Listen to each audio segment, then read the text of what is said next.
पर जी मन मस्तिष्क में एकांकी मौन को लेकर पूज्य उड़िया बाबा जी के वचन बार बार प्रेरित करते हैं कि उड़िया बाबा जी के अनुसार मौन हमें ईश्वर के पास ले जाता है, मौन ब्रह्म की ओर, मौन आत्मा का साक्षात्कार, मौन जीवात्मा से परमात्मा तक पहुंचाने की सीढ़ियां। आता महाराज जी, क्या मौन से मानसिक मौन और वाचिक मौन से विरह की अनुभूति और प्रगाढ़ होती है? बिल्कुल बिल्कुल 100% इसमें कोई एक भी % संशय नहीं, क्योंकि वाणी से सबसे ज्यादा अपराध बनता है। हंसी मजाक, झूठ बोलना, कई तरह की ऐसी बातें होती हैं जो हमारे वाणी से अपराध बन जाते हैं और वाणी का बहुत बड़ा प्रभाव पड़ता है। अब जैसे हम वाणी से मौन है तो वो धीरे धीरे मन पर भी प्रभाव पड़ने लगता है। आप देखो कुछ दिन मौन जैसे आप बोलने की जैसे तो एक उदासी छा जाएगी, अब बोल सकते नहीं तो फिर एकांत का मन करेगा कि हम किसी से मिले ना, किसी से जुले ना।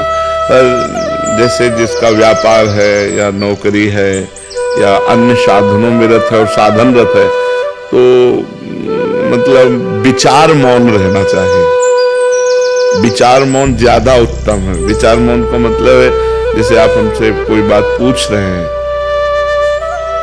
अब हम बार बार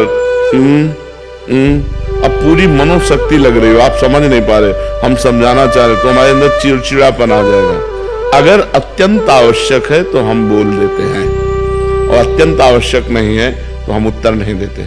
इसे विचार मौन कहते हैं। जो बोलेंगे सत्य बोलेंगे, मृदु बोलेंगे, हितकर बोलेंगे, नहीं तो मौन रहेंगे।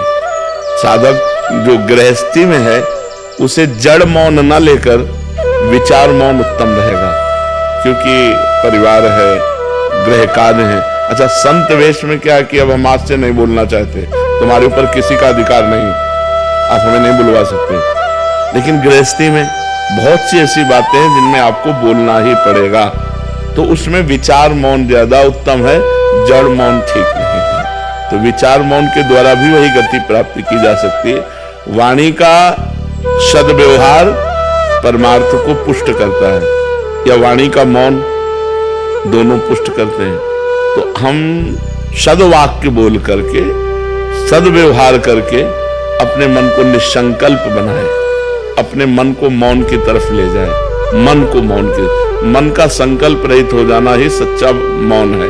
तो इसके लिए वाणी का मौन सहयोगी है, पक्का सहयोगी, क्योंकि अपने लोगों ने इसका आश्रय लिया है, इसका सहारा लिया है, आज भी है। शाम टाइम हमको इस समय तो हमारा ये सेवा रहती है, इसके बाद फिर हम कोशिश करते हैं कि हमें मौन ही रहना पड़े। इशारे से बात कर लीजिए, जैसे कोई बात है कि आप अगर बहुत बोलना हुआ तो 2 शब्दों में बोल दिया, शांत अपने सुमिरन चिंतन में। तो ऐसा है, व्यवहाररत उपासक को विचार मौन रहना चाहिए। हाँ, सबको चाहिए।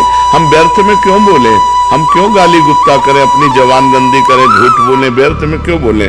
बहुत गंभीर रहना चाहिए, शांत रहना चाहिए, उसकी बात सुनी, अगर बोलने लायक है तो उत्तर दिया, नहीं तो मौन है, हमें क्या मतलब, चल दिया।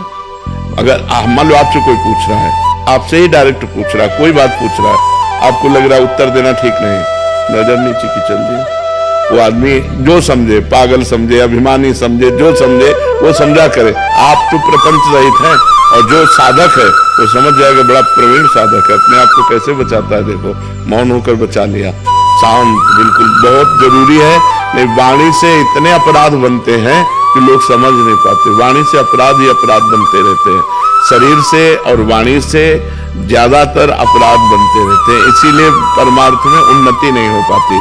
अगर शरीर और वाणी निष्पाप हो जाए तो मन बहुत जल्दी भगवान में लग जाए। इसीलिए देखो, संतों को देखो, बड़ा पवित्र स्नान, कपड़ा लत्ता सब पवित्रता से रहना, कि हमारा शरीर निष्पाप हो जाए, हमारी वाणी निष्पाप हो जाए तो मन भगवान में लग जाए। मन का तन और वाणी से बड़ा संयोग है।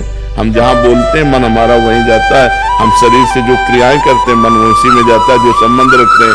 अगर हमारा देखो, तभी 3 की शरणागत कही गई, तन वांग मनो भी, शरीर मन और वाणी, वांग तनु वांग मनो भी, 3 का बहुत बड़ा योग है साधना में। तो हम शरीर को पवित्र रखें, वाणी को कम बोलने का अभ्यास रखें, दूसरे को ज्यादा बोलने दें, अपने बहुत सोच समझ के उत्तर दें और भगवान का नाम स्मरण